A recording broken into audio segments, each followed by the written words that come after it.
Hello and welcome to Minerals, Rocks, and Fossils Hawks. I'm your geo teacher, Jen, and it's time for Monday Musings.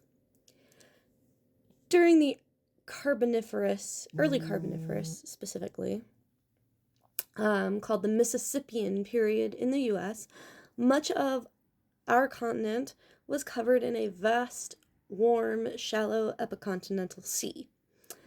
Many canyons in the Rocky Mountains are made of huge deposits of Madison limestone, such as this one that I took in Blackleaf Canyon in north central Montana.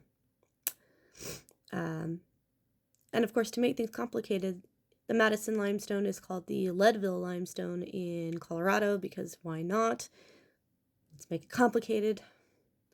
And technically, it's equivalent to like one particular layer of the Madison group, known as the Mission Canyon or Lodgepole formations. Again, seriously, can we just pick one name and stick with it?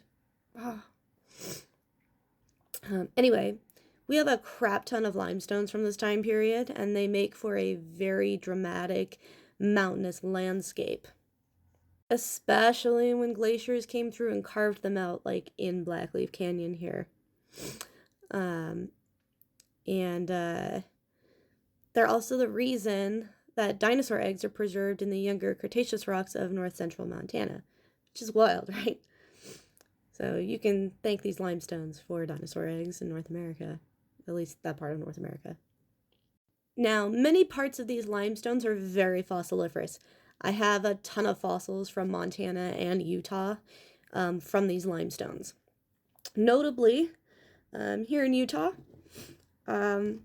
some of the ones that I found I couldn't take because they were in these huge boulders, but there was like the most beautiful bryozoan I've ever seen in one of them. But I do have burrows of various sizes.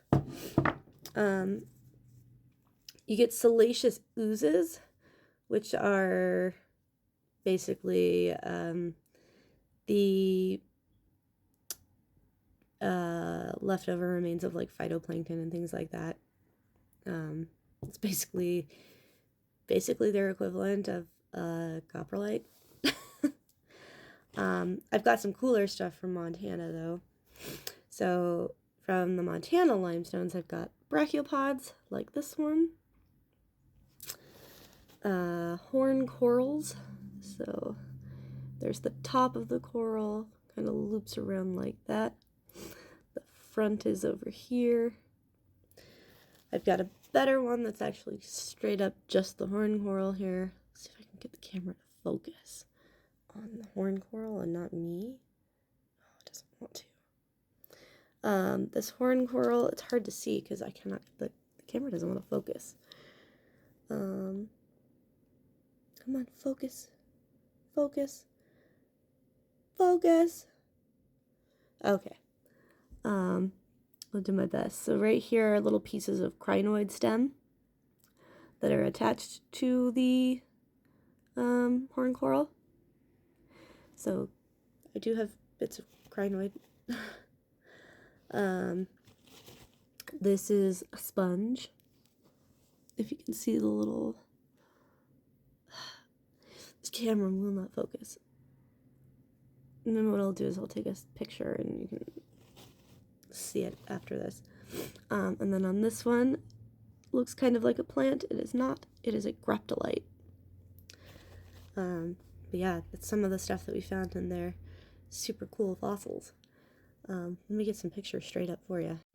Actually, it's coming up pretty good. Okay, so this is what the sponge looks like. Which is pretty cool. Let's see if we can get...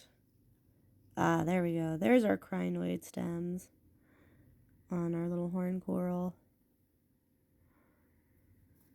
And then there's the graptolite up close. Other bits of graptolite next to it. Just because we can. Here's the brachiopod up close. It's pretty cool. And this other horn coral up close. There's technically two on here. But yeah, there you go. Hope you enjoyed coming to today's lesson, and make sure you tune in tomorrow for some fun trivia. And this time I will actually put the trivia up and not just make the videos and then forget that I need to post them. But, to be fair, choir had started up, and I got distracted, and it wasn't just choir. What happened? Oh, I woke up late, and I was running late for work. Doesn't matter. I will make sure it's up this time. I'll see you later.